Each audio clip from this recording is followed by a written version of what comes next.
amén. Bueno, hoy estamos iniciando una nueva serie que le hemos titulado I Serve. Yo sirvo. Y en todas estas semanas nosotros vamos a ver, vamos a aprender que hemos sido diseñados para servir al prójimo, pero también para servir a la obra de Dios. Y también tendremos una feria de ministerios para que cada ministerio de nuestra iglesia pueda presentarle a ustedes lo que ellos hacen, y así puedan entonces las personas entender que pueden servir, pueden ser voluntarios dentro de esos ministerios. La idea es decirle a nuestra iglesia y a nuestra comunidad que nosotros queremos servir a Dios. Dile a tu hermano que está a tu lado: yo sirvo, I serve. Ahora, porque si no sirves, entonces está complicada la cosa, ¿verdad? Por eso dile: yo sirvo, porque en inglés no sé cómo se va a hacer esa traducción, pero en español yo sirvo es prácticamente, pero cuando dices no sirves, pues entonces un poquito diferente. Pero bueno, todos los que servimos debemos de hacernos la pregunta alguna vez: ¿por qué sirvo? ¿Por qué es que yo estoy haciendo esto en la iglesia, en la calle, en mi comunidad? ¿Por qué yo estoy sirviendo? ¿Sirvo por obligación? ¿Sirvo porque alguien me está viendo? ¿Sirvo por reconocimiento? ¿Sirvo por mi propio ego? ¿Sirvo porque me pusieron aquí hace más de 10 años y no me han relevado de este lugar? Y aquí estoy y ya no me queda de otra, pues ya. ¿Y por qué servimos? Tenemos que una vez preguntarnos: ¿por qué estamos haciendo? What am I doing this? ¿Por qué estoy haciendo esto? Tenemos que alguna vez en la vida preguntarnos. Nuestra respuesta sincera debería de ser: yo sirvo porque Él me amó primero. Esa debería de ser el enfoque principal de lo que nosotros estamos haciendo para Dios. I serve because He loves me first. Y este es el tema que estaremos tratando en esta mañana. Le sirvo porque Él me ama. Por eso nosotros queremos servirle a Dios. Y hoy veremos que el verdadero servicio cristiano no nace de la presión, no nace del que me vean, sino del amor que hemos recibido de parte de Dios. Vayamos a Mateo capítulo 20 y el verso 25, donde la escritura dice que Jesús los llamó a los discípulos y les dijo: como ustedes saben, los gobernantes de las naciones oprimen al pueblo. Eso es verdad, correcto. Los gobernantes de las naciones oprimen al pueblo con taxes, con leyes contrarias. ¿Y qué dice? Y los altos oficiales abusan de su autoridad. ¿Lo hemos visto? ¿Correcto? Pero entre ustedes, es decir, entre la iglesia, entre los creyentes, entre los discípulos, no debe de ser así. Al contrario, el que quiera hacerse grande entre ustedes, ¿qué debe de ser? No los escucho. Yo oí por ahí servido. ¿Qué debe de ser? ¿Qué? Servidor. Mira lo que dice el Señor: entre ustedes. Porque ustedes han visto que hay algunas iglesias donde dice: ahí viene el siervo de Dios. Aleluya. Y todo el mundo: el siervo de Dios, amén. Supuestamente es un siervo, el siervo de Dios. Pero se ha como que cambiado los papeles. Porque aquí está diciendo el Señor: el que quiere hacerse grande entre ustedes, ¿qué debe de ser? Aquí hay una diferencia. Y luego dice: y el que quiera ser el primero, ¿qué debe de ser? Esclavo de los demás. ¿Quién quiere ser primero aquí? No los noto convencidos. Yo quiero ser primero, hermano. No los noto convencidos. Ya, o sea, como que estamos empezando mal el mensaje, porque ya no los noto convencidos en esta mañana. Luego dice el verso 28: así como el Hijo del Hombre no vino para que le sirvan, sino para servir y para dar su vida en rescate por muchos. Ahora, ¿de dónde salen estas palabras de Jesús? Cuando usted lee el contexto completo, se va a dar cuenta que la madre de Jacobo y de Juan se acerca a Jesús para pedirle una petición ambiciosa. ¿Cuántos son esas madres que quieren ver a sus hijos bien? Pues esta madre de Jacobo y de Juan le dice a Jesús: Señor, por favor, vengo a pedirte una petición. Por favor, que mis hijos, cuando tú estés en tu reino, mi hijo Juan se siente a la derecha y el otro a tu izquierda. Y entonces se regó eso por todo, porque tú sabes que el chisme se riega por todos lados. No, que ya la mamá ya aseguró a los hijos, a Jacobo y a Juan, de que se siente que cuando ya está el reino de Dios establecido, estos se van a sentar uno a la derecha y el otro a su izquierda. Así que comenzó a haber de repente entre los otros 10 discípulos, empezó a haber entonces una discordia. Se indignaron contra los otros discípulos, les dio celo, les dio envidia, porque ellos también querían tener esa posición. Porque le digo: pero ¿por qué Jacobo y Juan? ¿Por qué no nosotros también? Y todo se creó un chisme, porque la realidad es que todavía nadie les había dicho nada. Amén. Pero cuando por ahí sale una palabra, siempre eso se va como cocinando. Y si le decimos aquí a nuestra amiga, a nuestra hermana que está aquí, le decimos: mira, le decimos una palabra y le decimos que se lo cuente al otro y al otro y al otro, y van pasándola. Cuando llega allá, eso es diferente. Y así se crean los chismes. Pues así está sucediendo aquí. Ahora, ellos se indignan porque tienen celos. Y esto me da a entender a mí que ellos no tenían problemas de fe. Ellos habían llegado a creer. Porque ya cuando estamos nosotros hablando en el capítulo 20 de Juan o de Mateo, ya ha pasado una trayectoria. Ellos habían visto milagros. Ellos ya llegaron a entender que Jesús era el Hijo de Dios y que Jesús vino con un plan. Ellos ya lo entendían, lo creían. Ellos creían que Jesús tenía un reino superior y por eso querían ser parte de ese reino. Ellos habían visto el poder, la autoridad, los milagros, las sanidades. Estaban cautivados por ello y sabían que era todo verdad. Tenían mucha fe. El problema es que tenían una crisis de ego. No los noto convencidos. Porque primero a nosotros los creyentes nos cuesta creer. Pero cuando ya de repente crees y le entregas tu vida al Señor, tú dices: no, esto es real, Dios es real. Ya entonces el diablo dice: ya no sé cómo hacerlo incrédulo a este. Entonces ahora ya no lo puedo sacar de ahí. Entonces te va a tratar por el ego. Mira qué bien hablas tú. Mira que te ves hasta guapo te ves, hasta bien guapa te miras. Y el diablo comienza a lavarte el coco y hacerte creer que tú, sin ti, tu grupo ya no sirve. Tú eres el líder aquí. No los noto convencidos. Sin ti se apaga la vela. Y el diablo comienza a lavarnos el coco. Así es como trabaja Satanás. Entonces, ¿qué estaba pasando? Ahora el diablo estaba tratando de convencer a los discípulos a través del ego. Y hay por lo menos 3 cosas que debemos de aprender del servicio. Primero, que el mundo enseña a ser servido, pero Jesús nos enseña a servir. En Mateo capítulo 20 y el verso 25, Jesús los tomó y les dijo: como ustedes saben, los gobernantes de las naciones oprimen al pueblo y los altos oficiales abusan de su autoridad. Pero entre ustedes, ¿qué dice? No debe de ser así. Al contrario, el que quiera hacerse grande de ustedes debe de ser servidor. La enseñanza de Jesús contrasta con los modelos del modelo del mundo y del modelo del reino de Dios. Los líderes del mundo usan su posición para ser atendidos, para ser vistos, para ser aclamados. Pero Jesús dice: entre ustedes no debe de ser así.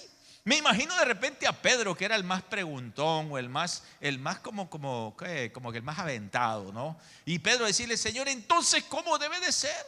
Porque nosotros lo hemos dejado todo por ti.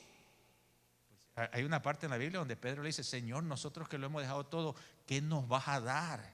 ¿Qué vamos a heredar? Porque a veces uno hace algo para recibir algo. Así es que es probable que Pedro le pregunte: entonces, ¿qué vamos a recibir nosotros? Y el Señor le dice lo contrario: si ustedes quieren hacerse grandes, deben de ser el servidor. Y la palabra que Jesús utiliza para servir aquí, cuando le dice servidor, viene de una palabra griega que se dice diáconos. ¿Han escuchado esa palabra, diáconos? Y nosotros hemos creído que los diáconos son las personas que están en una silla sentados arriba de la iglesia con corbata o que están así bien vestidos bien y que son los diáconos, los líderes de la iglesia. ¡Aleluya! No los noto convencidos. Porque la iglesia se ha invertido, o sea, los diáconos, ahí vienen los diáconos. Pero cuando vas al griego y buscas la palabra diácono, quiere decir sirviente. No los noto convencidos. Entonces el Señor les está diciendo, si tú quieres ser grande, ¿qué tienes que ser? Sirviente de los demás. Por eso es que cuando hubo un momento que la iglesia empezó a crecer tanto, dijo el Señor, busquen unos diáconos, unos que atiendan mesas, que sirvan a los demás. O sea que los diáconos son los servidores. En lo que tengan que servir, eran las mesas. Así que este rol era de muy poca estima social. Es decir, allí no había ningún tipo de reconocimiento de ninguna índole. Ahí no había de que, oye hermano, gracias por hacer ese trabajito, qué bien, que quedó muy, muy bien el cafecito hoy. No los noto convencidos.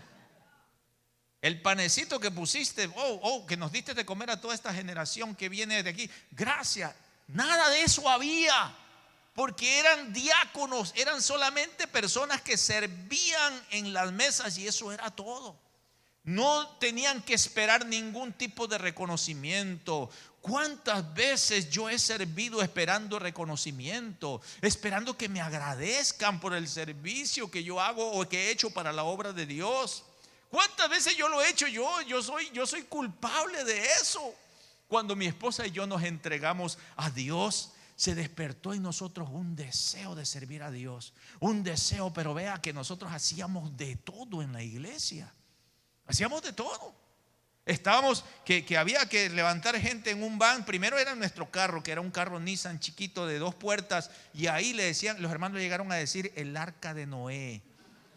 Porque abríamos la puerta cuando llegábamos a la iglesia y era como que éramos polleros de los que cruzan la frontera. Salía uno y otro y otro y otro y otro y otro. Y entonces por último la iglesia compró un van y nos dieron el van, nos dieron la oportunidad de manejarlo para llevar a la gente a la iglesia. Hacíamos la comida pro templo porque se necesitaba pagar biles. Entonces que a los hispanos no nos gusta dar para la iglesia. Entonces pues había que pagar los biles. No los noto convencidos. Había que pagar los biles y en esa iglesia pues entonces nosotros dijimos, no, nos vamos a servir. ¿Qué hay que hacer? No hay que hacer comida. Bueno, mi esposa yo nada más la alentaba, ella era la que cocinaba. Y entonces eso ahí ayudaba a la iglesia. Y después que mi esposa, que los niños, y después que nosotros con los jóvenes, y estábamos que había que abrir la iglesia en la madrugada, pues yo me voluntareo, sí, yo voy a llegar a la madrugada a abrir todos los días, de lunes a viernes, a la iglesia yo la abro a las 5 de la mañana. Perfecto, ahí llegaban los hermanos, porque como ahora todo es tecnológico por Zoom, pues es por Zoom, es diferente, pero en esa época había que llegar a la iglesia a las 5 de la mañana. Y estábamos metidos en todo, limpieza de la iglesia, sí, habría que limpiar la iglesia. Perfecto, ¿quién lo hace? Nadie quería levantar la mano. No los noto convencidos. Y nosotros estamos, aquí estoy. Estamos apasionados. ¿Están aquí, hermanos? Y ahí estábamos limpiando la iglesia. Y un día que yo salgo de mi trabajo bien cansado, porque usted era pastor, usted trabajaba. Sí, claro, toda la vida hemos trabajado. Y ahí voy, yo salgo bien cansado de mi trabajo. Y, ay, tengo que ir a limpiar la iglesia. Y ahí vamos con mi esposa a limpiar la iglesia. Limpiando la iglesia. Y era una iglesia más grande que esto. Me atrevo a decir que era una mediana parte más, una media cancha más, o tal vez el doble podría ser. Y ahí estamos limpiando y aquí por lo menos se le pasa un trapito. Allá era con la vacuum todo. Y dale. Y ya cuando ya habían pasado como 3 horas ya nos vamos para la casa, vamos a ir a comer, vamos a la casa ya, y en la noche ya con mi esposa ya nos vamos a ir y de repente se abre la puerta de la oficina y sale el pastor. Yo no sabía que estaba ahí el pastor y dice, hermano, ¿ya terminó? Sí, ya. Dice, pues le falta acá todavía. Aquí necesita pasarle vacuum y recoger la basura y tirarla.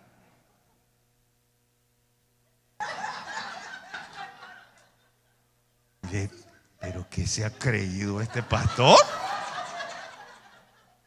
No los noto convencidos. ¿Qué se ha creído?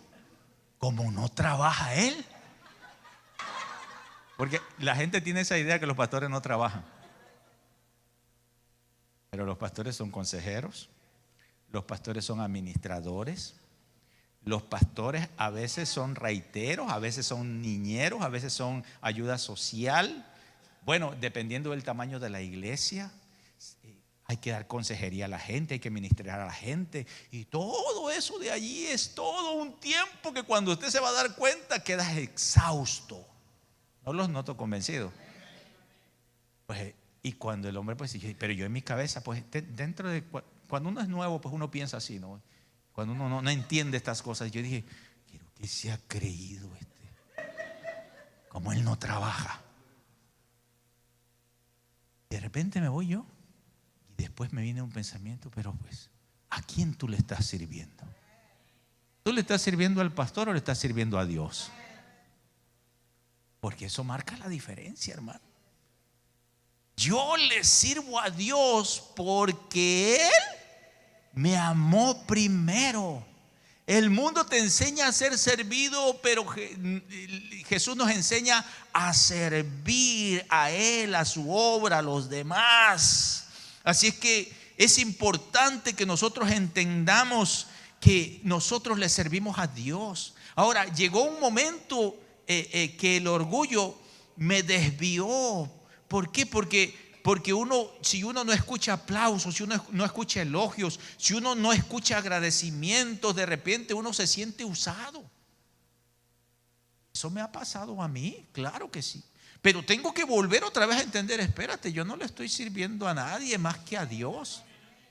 Le sirvo al Señor y todo lo que hago es porque Él me amó y me llamó y me dio el privilegio de servirle. Este es un privilegio, servirle al Señor. Es un privilegio. Filipenses capítulo 2 y el verso 3, Pablo dijo: no hagan nada por egoísmo o por vanidad. Más bien, ¿qué dice? Con humildad consideren a los demás como superiores a ustedes mismos. Wow, mira lo que me enseña la Biblia. Yo tengo que ver a los demás como superiores. No lo tengo que ver como por debajo. Yo soy el que oro y ayuno más. Yo tengo más años aquí en la iglesia. No, yo tengo que verlo como superior. Eso es lo que me dice la Biblia. Verlo a los demás como superiores. O sea, hay que entender todo lo que Dios nos está diciendo, porque entonces dentro de la iglesia se crea de repente una atmósfera de orgullo, que Dios no nos ha llamado a hacer eso. Una vez escuché el testimonio de un ex sacerdote que decía que él fue como misionero. Él fue como misionero a atender a una gente que tenía lepra. Y él dice que él quería que la lepra le cayera en el cuerpo. Él hasta se untaba a la gente para que le cayera la lepra, porque él estaba haciendo todo eso porque él quería morir siendo leproso, para que luego, según su testimonio, él decía que él quería que después lo nombraran como el santo de los leprosos. O sea que a veces nosotros podemos confundirnos y ver a alguien que está haciendo tantas cosas, pero ¿cuál es la motivación por lo que está haciendo? Porque eso está muy dentro del corazón. Pero Dios sabe nuestro corazón. Él sabe nuestros pensamientos. Por eso dice el apóstol Pablo, dice: no hagan nada por egoísmo o por vanidad, más bien con humildad. Todo lo que yo hago lo tiene que ser para el Señor y no para los hombres o para mí mismo. El mundo tiene un modelo de servicio enfocado en el orgullo y en la vanagloria. Ese es el enfoque que el mundo te da para servir. El servicio desinteresado es el mejor antídoto para el orgullo, ya que el enfoque es hacia los demás y no hacia uno. ¿En qué te puedo servir? ¿Qué puedo hacer por ti? En los demás. El enfoque es hacia las personas que Dios pone a nuestro lado. Algo más que tenemos que aprender del servicio es que Jesús es el modelo de un verdadero servidor. En Mateo 20:27 Jesús dijo: y el que quiera ser el primero deberá ser ¿qué? Esclavo de los demás. Así como el Hijo del Hombre no vino para que le sirvan, sino para servir y para dar su vida.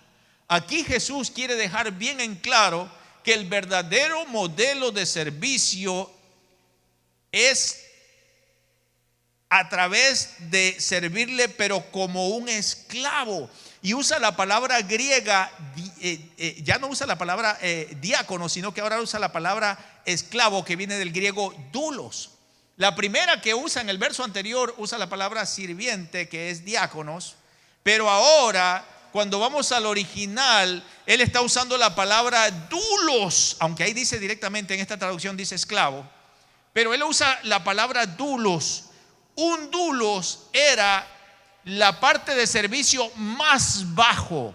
Ya no era un diácono, un doulos era lo más bajo porque era un esclavo. Una cosa es servir por una paga y otra cosa es servir porque no te queda de otra, porque fuiste comprado como esclavo. Aquí el Señor está diciendo: el que quiera ser primero debe de ser esclavo de los demás, debe de ser un doulos. Y para entender bien lo que Jesús le estaba tratando de decir a sus discípulos, debemos de nosotros ir a los tiempos bíblicos o entender qué significaba ser un doulos. Un doulos o un esclavo no tenía ningún tipo de derechos.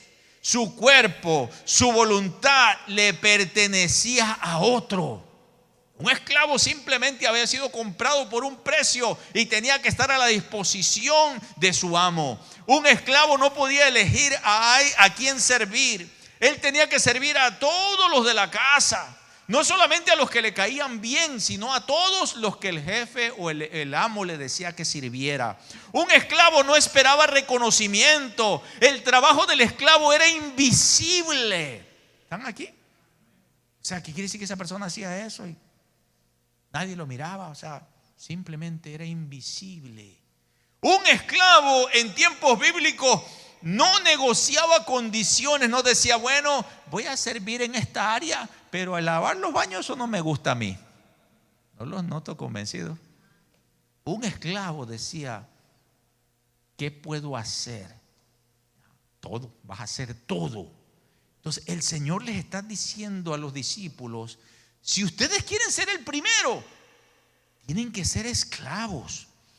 Así es que debe de ser un doulos diciendo que debo de ser un esclavo. Entonces eso me da a entender a mí que si yo quiero servir a Dios, o si yo quiero tener una posición más bien dentro de la obra de Dios, yo tengo que entender que voy a ser un esclavo, pero un esclavo de Cristo. Eso es lo que nos está diciendo la Biblia. Porque a veces hay personas que creen que, no, yo quiero ser el ujier que está en la iglesia, el del equipo de bienvenida, porque ellos están allí siempre recibiendo a la gente. No, yo quiero ser el que dirige un grupo ahí en la iglesia Conexión. No, yo quiero ser el que canta ahí en la iglesia. No, yo quiero ser el pastor de la iglesia. No, yo quiero porque allí pues estos están, les pagan bien, o ellos están bien dotados, están bien bendecidos, o la gente los aplaude. Y el Señor les está diciendo: nada de eso, hermanos. Si quieres ser el primero, debe de ser un siervo, un esclavo, ya no un diácono, ya no un servidor de mesas. ¿Quieres ser el primero? Entonces debes de ser un esclavo. Cuando yo estaba estudiando esto ahora, yo ya lo he leído varias veces, por supuesto, pero cuando estaba estudiando esto dije: Dios mío, ¿a dónde hemos llegado como iglesia? Debemos de reconocer que los que queremos servirle a Dios lo hacemos porque Él nos amó primero. Lo hacemos porque Él me dejó un modelo. Él me dejó un modelo. Él pudo haber sido servido por todos, pero Él vino a servir. Y ese es nuestro mejor ejemplo. Somos llamados a servir, y no a servir en lo que nosotros querramos, sino que somos doulos. Somos esclavos, y eso quiere decir: Señor, aquí estoy en lo que tú quieres que yo te sirva. ¿Qué quieres que yo te sirva, Señor? Eso yo un día le dije al Señor. Un día le dije, yo cometí el error de decirle: Señor, si tú me cruzas la frontera, yo te serviré toda mi vida. Algunos de ustedes que cruzaron la frontera dijeron una oración así. Yo no sabía de lo que estaba diciendo. Y ya cuando crucé, ya que ya estaba acá, ya ganando dólares, me olvidé. Yo te serviré, Señor, ayúdame. Y ¡pum! Yo crucé. Como todos los que vienen a este país, que venimos con diferentes, que de repente no traemos visa, pero venimos por la parte de atrás, pues así llegué yo. Pero llegamos. Y así llegamos todos. Y a veces hacemos esas oraciones. Y de repente Dios dice, mira, estaba viendo mi calendario y en tal fecha tú dijiste que me ibas a servir. Ven para acá. No, Señor, que yo, que acá. Y como no hacemos caso a eso, entonces Dios empieza a zarandearnos. Y a zarandearnos y a zarandearnos. Y cuando nos damos cuenta es que I surrender. Aquí estoy, Señor. Dime lo que quieras que yo haga. ¿Qué quieres? Aquí estoy. Dime, Señor. What do you want me to do? ¿Qué quieres que yo haga? En el verso 28 Jesús se pone como el modelo de un servidor y dice, así como el Hijo del Hombre no vino para que le sirvan, sino para servir y para dar su vida en rescate por muchos. Jesús, siendo el Rey de Reyes y Señor de Señores, se hizo dulos. Él se hace un dulos para venir a servirnos. Cuando Jesús está en la última cena, el Señor le encarga a los discípulos, a dos de ellos, a Santiago y a Pedro, o a Pedro y a Juan, perdón, les encarga para que ellos les dice, mira, vamos a tener la última cena, vayan, busquen un lugar donde va a ser la cena, encárguense de la comida, encárguense de todo. Así que ellos se encargaron de todo, esos dos personas, así como el grupo 8 que le toca al grupo 8 este viernes. ¿Qué les toca el viernes? ¿Qué nos toca el viernes? Nos toca el Plus One. Para los que vienen los domingos y no saben qué es eso, venga el viernes. Aquí hay palabra, aquí hay juego, aquí hay oración, aquí hay pollito. No los noto convencidos. Bueno, es una fiesta que se hace aquí una vez al mes. Una vez al mes, nada más. ¿Qué tan difícil es eso? Es un comercial, hermanos. Para los del grupo 8, porque yo soy del grupo 8, por eso. No los noto convencidos. Bueno, el grupo 8 vamos a ser el host, los que vamos a atender a todos los demás. Pues el Señor Jesucristo les dice a los discípulos que ellos sean el host, que atiendan a todos los demás. Así que ellos se fueron, buscaron la comida, prepararon todo, rentaron el lugar, limpiaron el lugar, todo quedó perfecto, a la perfección. Qué lindo entrar a un lugar como las mujeres que hicieron ese evento de mujeres, que usted ve esas fotos y dice, wow, qué lindo se ve eso. Así son las mujeres cuando hacen un evento, ¿no? Bien, a uno se queda así, wow. El evento de varones es diferente, pero bueno, así es la de mujeres. O sea, ellas son bien detallistas en todas esas cosas. Bueno, entonces, vaya, me pierdo por andar metiéndome en otras cosas. Y ahí llegan todos, van entrando todos los discípulos. Y es que no es lo mismo ahora andar con zapatos bien lustrados, ¿verdad? Correcto, mírense sus zapatitos, bien lustraditos, sus piecitos. Pero en los tiempos bíblicos, hermanos, eso era un polvo con mugre, con tierra, con excremento, porque pisaban el excremento de algún animal. Entonces, eso, imagínense esos pies como estaban, todo sucio, el sudor. Ahí no había aire acondicionado. Usted se sube al carro y aire acondicionado, se mete a la casa. Sus zapatos estos zapatos tienen como 10 años y no se dañan, porque aquí no hay piedras como en nuestros países. En nuestros países a cada rato ya se dañó el tacón y que se dañó eso y que hasta el chicle lo sabes de que pisas ahí porque están con hueco. O sea, pero aquí no se dañan los zapatos, a menos que usted dice, ya me cansé de estos zapatos, al yárselo, tíralos, ya me cansé. Mi esposa tiene como no sé cuántos pares de zapatos, pero desde que la conozco los tiene ahí. Cuando vino a la Florida, esos zapatos se le desbarataron porque estuvieron encerrados estuvimos encerrados en un carro por mucho tiempo, esos zapatos, y o la ropa y todo. Entonces, ¿qué pasó? Que aquí la humedad hizo que se les saliera la goma. Así que bueno, la cuestión es que van entrando todos y de repente hay un detalle.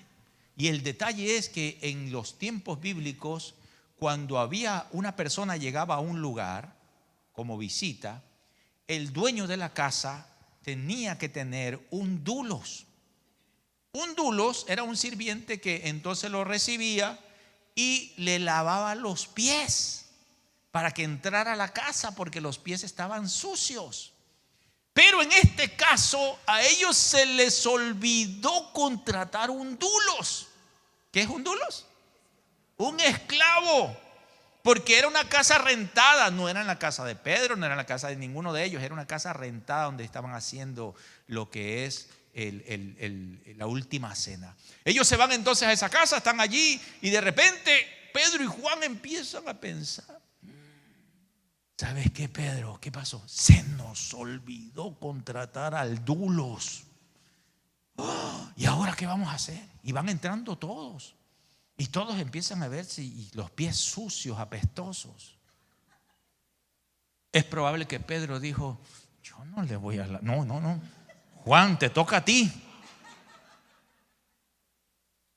Y Juan dice: ¿por qué yo?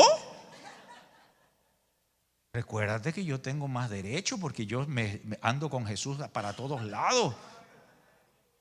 Nada de esto está en la Biblia, ¿eh? Esta es una según San Yo. Y están entonces ellos de repente, Jesús, aquí viene lo que dice la Biblia, Jesús se levanta al ver que ellos no están haciendo lo que tienen que hacer. Él se levanta, toma una toalla y toma entonces él una lavacara, un traste, una vasija, y le dice: vengan que les voy a lavar los pies. En ese momento pues todos se quedan como: el maestro nos va a lavar los pies. Bueno, y empezaron a lavar los pies. Los demás no tuvieron ningún problema con lavarse los pies. Les lavó los pies a todos.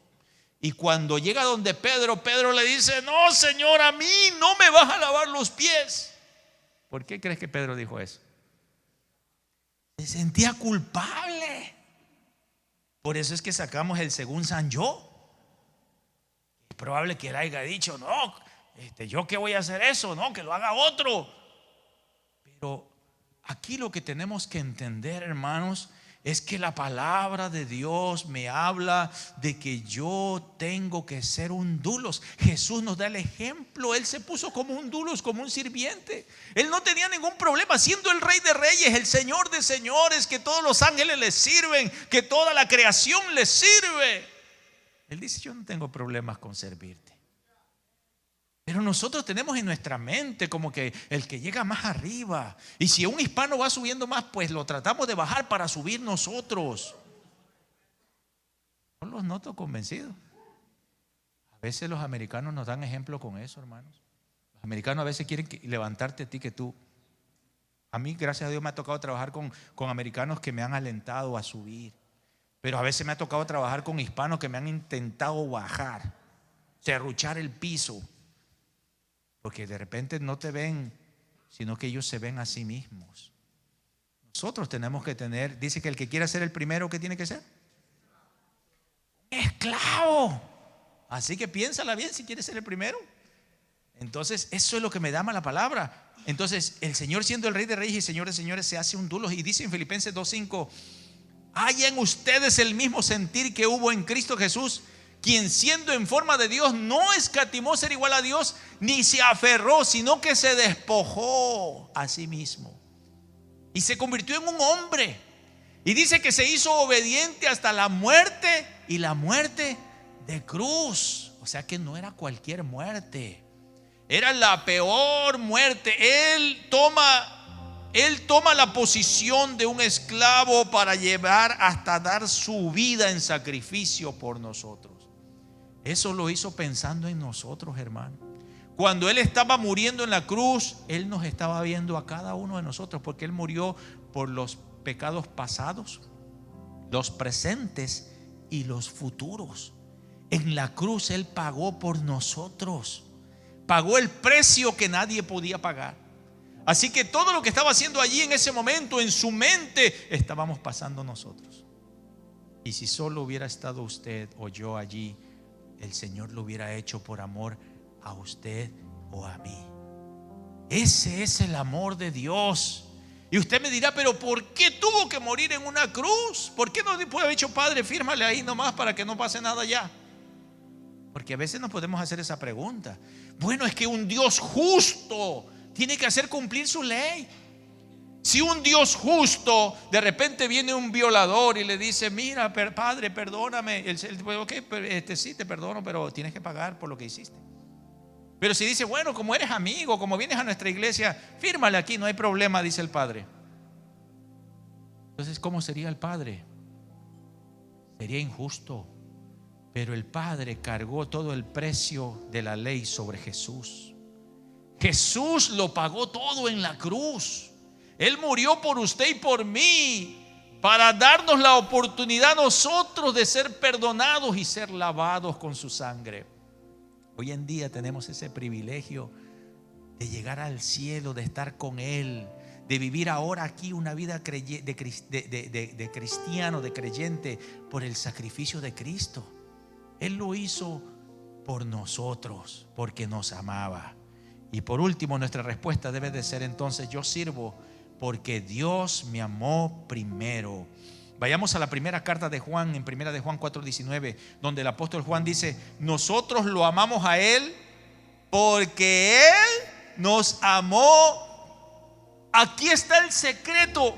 El verdadero servicio no emana de la disciplina religiosa, sino de lo que hemos recibido de Dios. Cuando entiendo que Dios me ama antes de que yo lo mereciera, antes de que yo lo buscara, ya Dios me amaba, algo cambia. Ya no sirvo para ganarme su amor, sirvo porque estoy agradecido. ¿Ves la diferencia? Yo no hago obras para que Dios: Señor, apúntamelas ahí. Cuando yo llegue al cielo, Señor, yo ya habré cumplido tantas cosas que hice. No, yo hago porque lo amo. Por eso le sirvo, porque amo a Dios. Juan escribió esta carta cuando era un anciano. Juan fue uno de los que egoístamente había pedido sentarse a la derecha de Jesús. Él fue el que quería el primer lugar.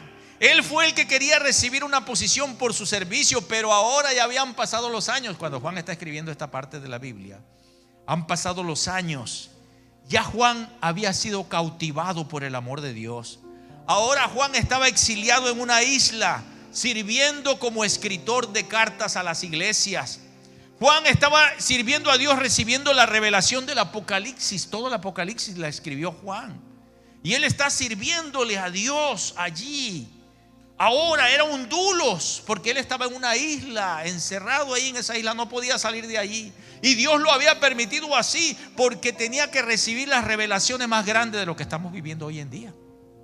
Las revelaciones del Apocalipsis, los tiempos apocalípticos son ahora. Es lo que estamos viviendo hoy en día. Juan lo estaba recibiendo, pero Juan era un dulos, un esclavo fiel de Jesucristo, y servía a Dios por amor, porque entendió que Dios lo había amado primero.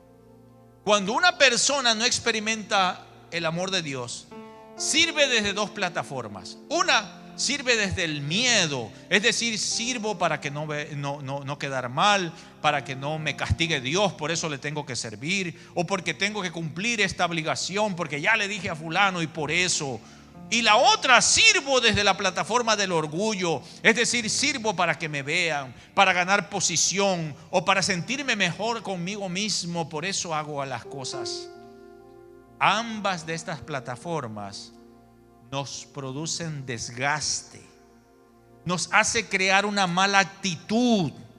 ¿Le ha tocado a usted llegar a una institución, por lo general de gobierno, donde la persona que está sirviendo allí tiene mala actitud? ¿Le ha tocado a usted hablar? Que usted llega allí y esa persona está ahí: pasa tú. Y ahí está con una cara amargada o amargado. Y ahí: dice, que no me toque esa persona, Dios mío, que no me toque. Más si es un agente de inmigración que está todo amargado, que está todo allí. Mira, a nosotros nos tocó unos agentes de inmigración, hermanos. Wow, eso ya cuando era la ciudadanía. Súper amables, porque ya íbamos a ser ciudadanos, yo creo. Pero hay unas personas que cuando tú ves que tienen una actitud que tú dices que no, Señor, que no me toque esa persona, porque ahorita. ¿Se imagina usted que usted viene a la iglesia Y los que le reciben en la puerta están conversando entre ellos y ni caso le hacen a usted. Pásale para allá. ¿Cómo se siente usted? ¿Viste, iglesia? Nadie me tomó en cuenta, nadie me vio, nadie me... ¿Se imagina usted que los que sirven el café le dicen: oye, ¿por qué tiraste allí todo sucio? Toma, aquí está el trapo, límpiale. No los noto convencidos. Que los que están allí, eso comienzan a... ¿Se imagina que usted viene y que el pastor le pega una pela desde acá arriba? Le da una, pero desde acá. Lo he visto. Entonces, ¿qué es lo que pasa? Por lo general, cuando algo está sucediendo así, es porque ya perdieron el objetivo del servicio. Ya cuando una persona está actuando de esa forma, es porque ya se perdió del verdadero servicio. Por eso yo tengo que preguntarme: ¿por qué hago lo que hago? ¿Por qué estoy haciendo esto? Y una vez que eso, yo tengo que entonces volver otra vez a decir: Señor, yo soy un dulos, yo soy un siervo, soy una sierva que vine a servirte a ti. Y servir a Dios es servir a mi prójimo. Cuando yo llego a ese punto de que estoy malhumorado, entender por qué lo hago, o que estoy orgulloso, yo tengo que desinflarme a cada rato, tengo que reconocer: yo, Señor, yo te sirvo a ti. Yo tengo personas con las que trabajo en mi denominación que a veces también llegaron momentos donde me sentí humillado, pero yo tengo que entender que yo le sirvo a Dios. Y cuando yo entiendo eso, todo cambia, todo cambia. Entender que lo que hacemos es para el Señor.